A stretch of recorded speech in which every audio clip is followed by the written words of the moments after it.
was 27 years old, I left a very demanding job in management consulting for a job that was even more demanding, teaching. I went to teach 7th graders math in the New York City public schools. And like any teacher, I made quizzes and tests, I gave out homework assignments. When the work came back, I calculated grades. What struck me was that IQ was not the only difference between my best and my worst students. Some of my strongest performers did not have stratospheric IQ scores.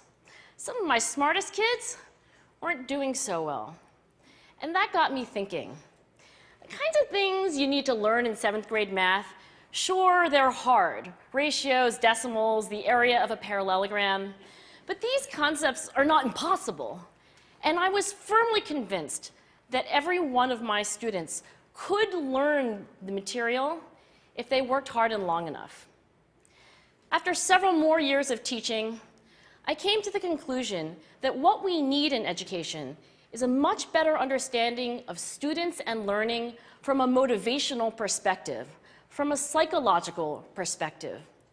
In education, the one thing we know how to measure best is IQ. But what if doing well in school and in life depends on much more than your ability to learn quickly and easily? So I left the classroom and I went to graduate school to become a psychologist. I started studying kids and adults in all kinds of super challenging settings. And in every study, my question was, who is successful here and why? My research team and I went to West Point Military Academy. We tried to predict which cadets would stay in military training and which would drop out.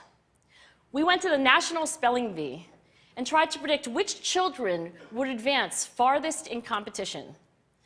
We studied rookie teachers working in really tough neighborhoods, asking which teachers are still going to be here in teaching by the end of the school year.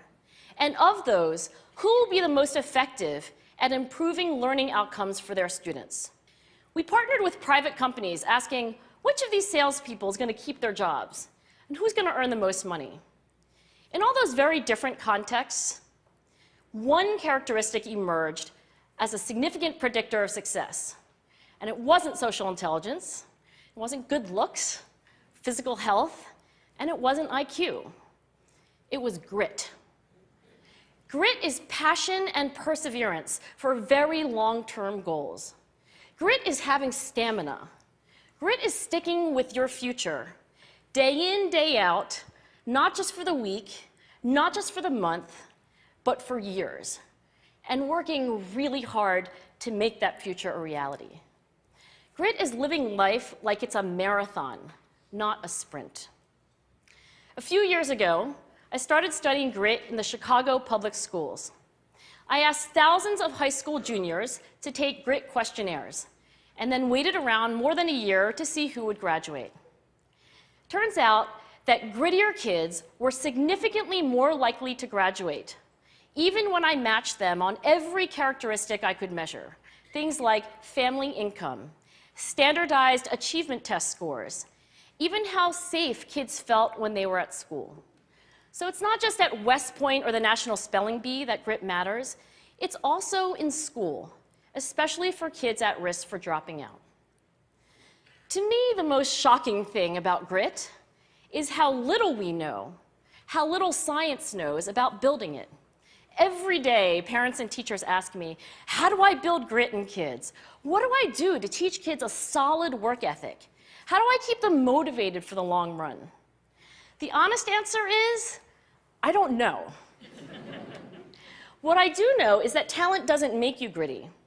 Our data show very clearly that there are many talented individuals who simply do not follow through on their commitments. In fact, in our data, grit is usually unrelated or even inversely related to measures of talent. So far, the best idea I've heard about building grit in kids is something called growth mindset. This is an idea developed at Stanford University by Carol Dweck, and it is the belief that the ability to learn is not fixed, that it can change with your effort. Dr. Dweck has shown that when kids read and learn about the brain and how it changes and grows in response to challenge, they're much more likely to persevere when they fail because they don't believe that failure is a permanent condition. So growth mindset is a great idea for building grit, but we need more. And that's where I'm going to end my remarks, because that's where we are. That's the work that stands before us. We need to take our best ideas, our strongest intuitions, and we need to test them. We need to measure whether we've been successful, and we have to be willing to fail, to be wrong, to start over again with lessons learned. In other words, we need to be gritty about getting our kids grittier. Thank you.